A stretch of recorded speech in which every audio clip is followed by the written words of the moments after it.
If I could describe Wonder Woman comics in one word, it would be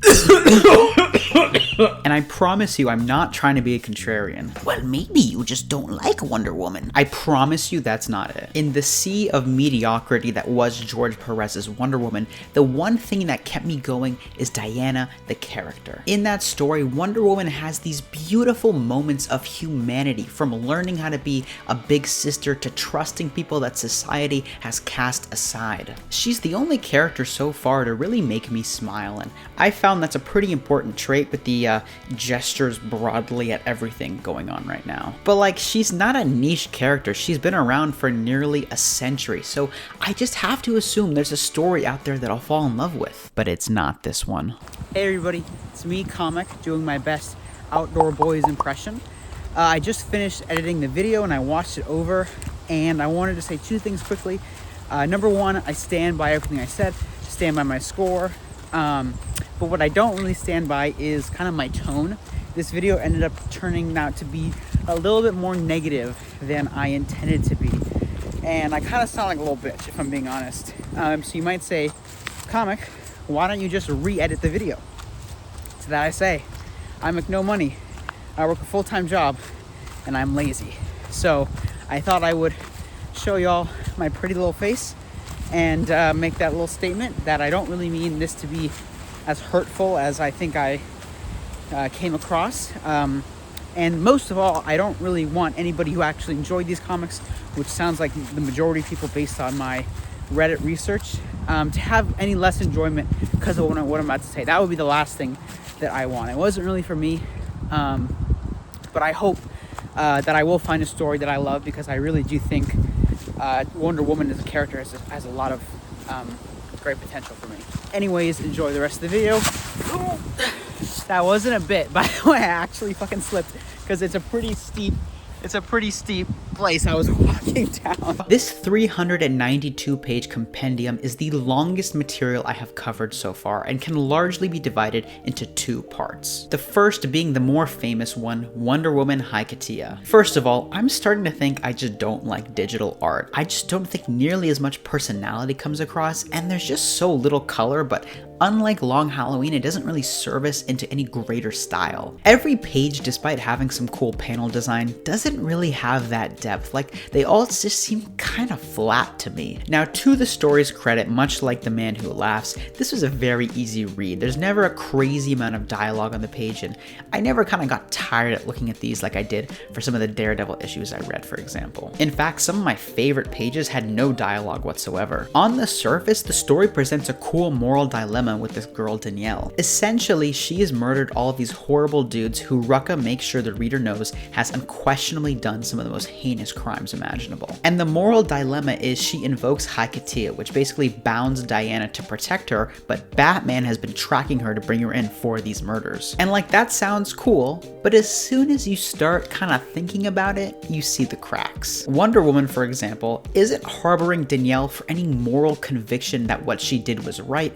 It's purely out of this abstract ritual that is presented as nothing more than a plot device for this conflict. And even when she's defending Danielle from Batman, she's so ambivalent. Like, if not for this random ancient Greek rule, she couldn't give less of a shit. And I'm not a Wonder Woman expert. I've read 13 issues so far, but I just think that's really unlike her. And Batman is also such a nothing burger in this. It gives off the vibe that they included him in this, and even worse in the following story, just for name recognition. And like, Batman obviously doesn't believe it's ever moral to end a life, but without any dialogue where he can justify his philosophy, it just comes across as the most generic way you could write his character. But also, this is a Wonder Woman story. I want to see her do stuff and have character moments, but we never really get to see Diana in this, and you gotta really make the story really fucking amazing to warrant doing that, and this does not justify that decision. At least I do generally like the action, and I think the ending is pretty powerful when Danielle does that thing that I can't say out loud on YouTube, but you all know what I'm talking about. But the second part, which is 75% of the overall volume, volume is much, much worse. This has got to take the cake as the most boring arc I have ever read. I straight up had to check that there wasn't like a cloud sync issue with my notes, because I was like, how the hell did I just read 300 pages and have this little to say about it? And this arc has like a bunch of different conflicts, but I would say the main one, I'm using air quotes, is Diana publishing her book and this PR battle that ensues. First of all, there's barely any Wonder Woman in this. It's just people talking about Wonder Woman. And I don't need constant action, right? I'm Gen Z. I'm not a Gen Alpha iPad baby. But like, you'll read all this shit and then get like 2 pages of an action scene with 0 dialogue, and then 20 more pages of people just talking and talking and talking.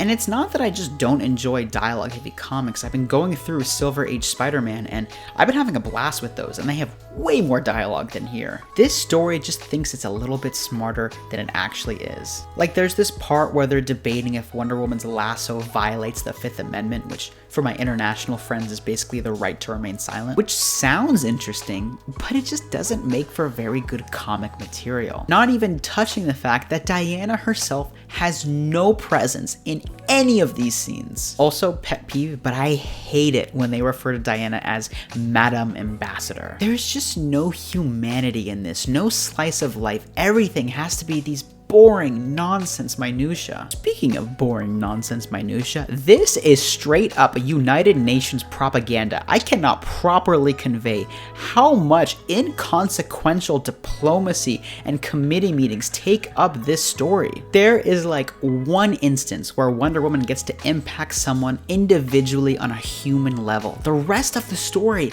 we just hear how busy she is, or how she's triple booked this meeting with the UN High Ambassador, and in my extremely amateur opinion, this feels like a gross misunderstanding of the character. Diana is just so stiff, holier than thou, and overall kind of a dick. Like, I get that she's busy, but she's always chastising everyone. She gets very little time to show really any kind of emotion. There's also just a lot of sequences that go absolutely nowhere, and you never really understand the main conflict of the volume until the absolute end. Somehow, Ares in return.